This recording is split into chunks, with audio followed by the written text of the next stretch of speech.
தேவனுக்கே மகிமை உண்டாவதாக. பிரேயர் வாய்ஸ் சாட் குழுமத்தின் மூலியமாக இன்று மாலை வேளையில் உங்கள் அனைவரையும் சந்திப்பதில் மிக்க மகிழ்ச்சி அடைகிறேன். இந்த மாலை வேளையில் கர்த்தருடைய வார்த்தை மத்தேயு 11வது அதிகாரம் 28 முதல் 30 வரை. வருத்தப்பட்டு பாரம் சுமக்கிறவர்களே, நீங்கள் எல்லாரும் என்னிடத்தில் வாருங்கள், நான் உங்களுக்கு இளைப்பாறுதல் தருவேன். நான் சாந்தமும் மனத்தாழ்மையும் உள்ளவருமாய் இருக்கிறேன். என் நுகத்தை உங்கள் மேல் ஏற்றுக்கொண்டு என்னிடத்தில் கற்றுக்கொள்ளுங்கள். அப்பொழுது உங்கள் ஆத்துமாக்களுக்கு இளைப்பாறுதல் கிடைக்கும். என் நுகம் மெதுவாயும் என் சுமை லகுவாயும் இருக்கிறது என்றார். அன்பின் ஆண்டவரே, என் கண்மலையும் என் மீட்பருமாகிய கர்த்தாவே, என் வாயின் வார்த்தைகளும் மனதின் தியானமும் என்றென்றைக்கும் சன்னிதானத்தில் பிரதியாக இருப்பதாக. கர்த்தாவே, இந்த ஜெப நேரத்தில் பிரேயர் வாய்ஸ் சாட் குழுமத்தில் இருக்கிற ஒவ்வொரு அன்பு சகோதர சகோதரிகளை ஆசீர்வதிங்க. வாக் வித் காட் குழுமத்தில் இருக்கிற ஒவ்வொரு அன்பு சகோதர சகோதரிகளையும், ஜீசஸ் பிரேயர் டீம் குழுமத்தில் இருக்கிற ஒவ்வொரு சகோதர சகோதரிகளையும், ஜீசஸ் பிரேயர் ஃபாஸ்டர் ஃபெலோஷிப்பில் இருக்கிற அத்தனை ஊழியக்காரர்களையும் ஆசீர்வதிக்கும். யார் யாருக்கு என்ன ஒத்தாசை வேண்டுமோ பரலோகத்திலிருந்து செய்து கொடுங்க.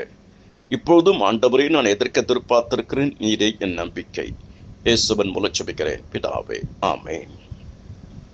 கர்த்தருக்குள் அருமையானவர்களே, இயேசுவின் வார்த்தைகள், இயேசுவின் போதனை 4 காரியம். முதலாவது, வாருங்கள், என்னிடத்தில் வாருங்கள்.